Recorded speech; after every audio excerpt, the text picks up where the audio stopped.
We have just 1 week left in the NFL season, and while some teams' years ended a while ago, others are just starting to heat up.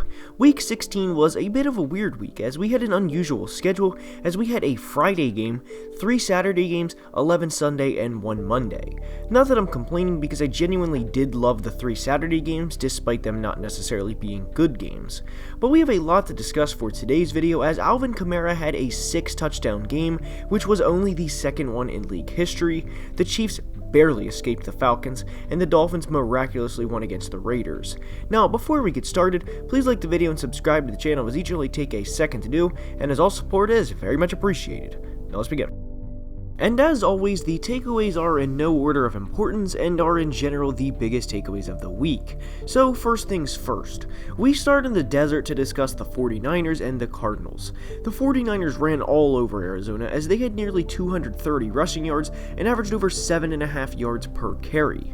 Despite them being 6-9 and out of the playoffs, the takeaway is they will 100% be back next year. They're more than likely going to finish 6-10, as their final game is against the Seahawks. But again, the phrase in the NFL is any given Sunday for a reason. Head coach Kyle Shanahan's offense is incredible, as at this point it is essentially a plug and play, and whichever back they have can go for 100 or 120 in any given game. We saw this last year in the playoffs with the few games run of Raheem Mostert, and we saw it on Saturday against the Cardinals with Jeff Wilson. They have had countless players out all year, and how their season has went really started back when Nick Bosa tore his ACL. Him being out all year obviously didn't help, and it snowballed from there. But the 49ers offseason could be huge, because this is an absolutely loaded draft class at the quarterback position. Kyle Shanahan has never chose his guy to quarterback his team, as in Atlanta he inherited Matt Ryan, and in San Francisco he inherited Jimmy Garoppolo. I'm not saying they will 100% draft a quarterback next year, but if the draft falls in their favor, then they'd be crazy not to. Both their offensive system and their head coach are great, and they will be back in the mix next year and be going for a second Super Bowl appearance in 3 years.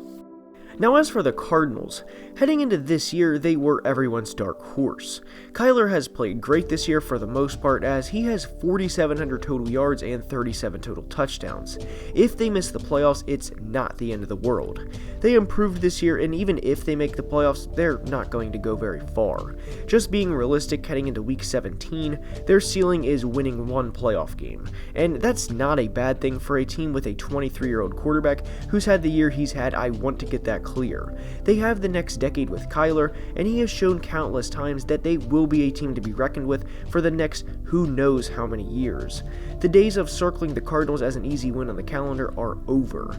They have 7 losses on the year, with all being by 1 score except 2 games.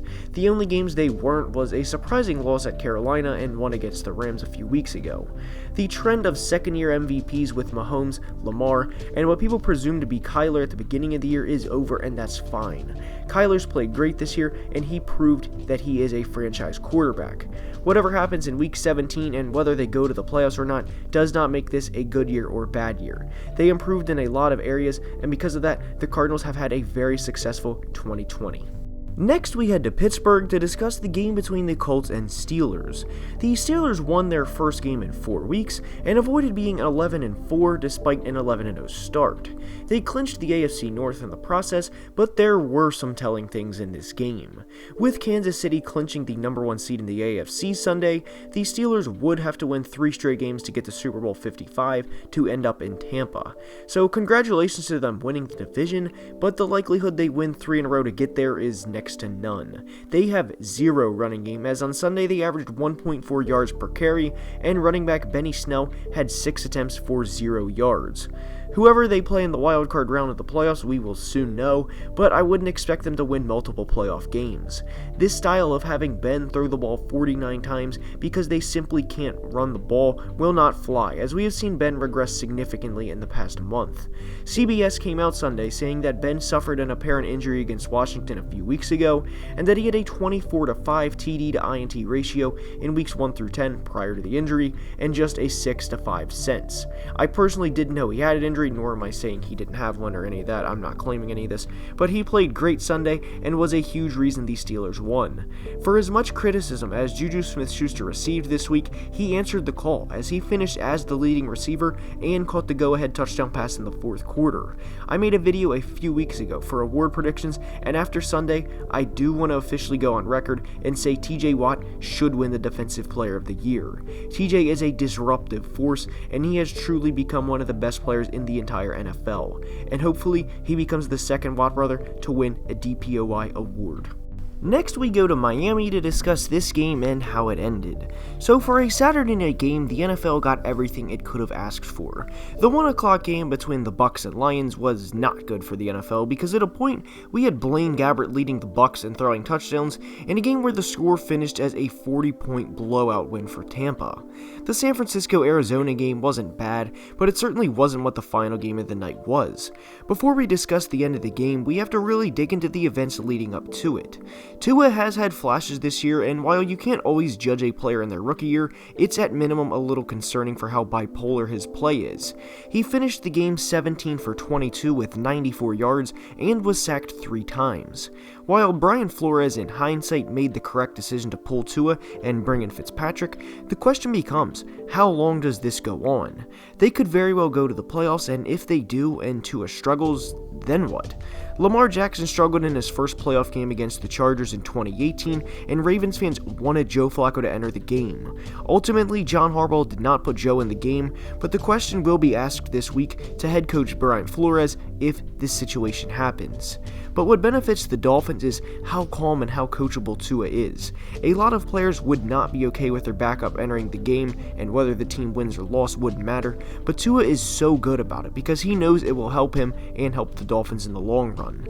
And a lot of people talk about the rare physical traits like Patrick Mahomes throwing from any angle on the run, but this is incredibly rare in itself. Now for the ending. The play by Ryan Fitzpatrick to throw the ball under that type of stress and with his head turned around was incredible, but then to throw it in a place where only his guy can get it is even more impressive, and because of it, it definitely should be in the discussion for the throw of the year. But really what I want to say for Raiders fans, and this is a tough reality, you guys weren't going to the playoffs no matter what, it's just unfortunate that your season had to end this way. Now that's never easy for a fan base to hear, but it required everyone else in the conference losing, and when it gets to that point, it's just not realistic. But if the Dolphins make the playoffs, then they have some complicated decisions moving forward. Next, we go to the Browns-Jets game to discuss this and ultimately the outcome. So before we discuss this game, we have to understand and acknowledge how depleted the Browns were at receiver and understand this was an extremely tough situation for any team to have to go through. But in the same sense, the Browns are a playoff caliber team and we're playing the 1-13 Jets. Yes, it is unfortunate that their receivers were out, don't get me wrong, but when that's the case and everyone knows it, the rest of the team has to step up, and it starts with the offensive line and coaching. Credit to the Jets for holding them to 2.5 yards per carry, but in the same sense, when you have players like Nick Chubb and Kareem Hunt, the Browns have to keep feeding them and getting them the ball. Now, they were down 20-3 at a point in the second half, so things do call to change the game plan and to mix things up, but even so, I would rather do screens or quick passes to them or anything to scheme them the football rather than have 26 of Baker Mayfield's 53 targets to go to Austin Hooper and Jamarcus Bradley. It doesn't make sense to me, and I don't understand when you're playing the Jets to not give the best players the football, especially in those circumstances. Again, yes, the receivers were out, but imagine if they had to call in a makeshift offensive line. If the Browns had to deal with 5 guys off the streets to put the pads on and block TJ Watt, Cam Hayward, and Stephon Tuitt next week, the difference would be significantly more noticeable than it was against the Jets. This was a must-win game for the Browns, as it would have made their path to the playoffs significantly easier. This is a tough pill to swallow, but I don't understand the game plan heading in. Now, what this is not is me saying Kevin Stefanski is an awful head coach, and because of this loss deserves to be fired, because it is 100% not that. But a lot of the time people misunderstand that when you agree with a lot of what someone is doing, that doesn't mean you agree or are obligated to agree with everything you're doing or they say. Baker lost 2 fumbles, and credit to him for owning up to it, and I wish him the best going forward. But this game was a must-win, and a loss to a 1-13 team with the playoffs on the line is inexcusable. Again, yes, the receivers were out, I understand that, but imagine if all 5 offensive linemen got COVID in the next few days. It would be 1,000 times worse. Last, we discussed the Sunday night snow game between the Titans and Packers. So the Packers won by a whopping 26 points, which leads us to this conclusion. Aaron Rodgers is the MVP, and the NFC runs through Green Bay. Rodgers threw 4 touchdowns on Sunday night, with 3 of them going to, at this point in time, the best receiver in the NFL. Davante Adams finished with an incredible 11 catches for 142 yards and 3 touchdowns, and this duo proved yet again to be the best at what they do. If this isn't enough, the Packers also look to have found their next running back, with Aaron Jones about to hit free agency. A.J. Dillon ran for 124 yards and 2 scores, and while I don't want to overreact and say he is for sure going to be the next Aaron Jones, because that is hard to do, Dillon looked good on Sunday night. My guess going forward is they will use him a lot in Week 17 against the Bears to see what they really have in him, and we will know more about this in 7 days. But the NFC very clearly runs through Green Bay, and with the advantage they have of teams having to go up to the frozen tundra, it will propel them to a Super Bowl appearance. I don't see any team going into Green Bay and beating the Packers in the playoffs, and if so, who? What team can you honestly make a case for that they will limit the Packers and Aaron Rodgers with a 44-5 TD to INT ratio on his home turf with everything on the line? Now, I'm not saying the Packers are unbeatable and they might as well not even host the NFC playoffs because it's booked, but what I am saying is Green Bay right now is the clear favorite to win the NFC. Now for the rest of the week. Drew Lock is not the answer going forward, and the Broncos should look to draft a quarterback or trade for a veteran like Matt Stafford, or depending on this trade scenario, Carson Wentz. John Elway has always struggled to draft quarterbacks, and Drew is no exception. Also, sorry Bengals fans for more than likely now missing out on Penny Sewell with a meaningless Week 16 win over the Texans. And credit the Seahawks defense yesterday for playing great against the Rams. Now, the video last week that said the Seahawks were done, what I meant was they're a great team but not an elite team. I still don't think they're going to go to Lambeau and win, because that's tough for anybody. That'd be tough for Patrick Mahomes and the Chiefs, and it's going to be tough for the Seahawks.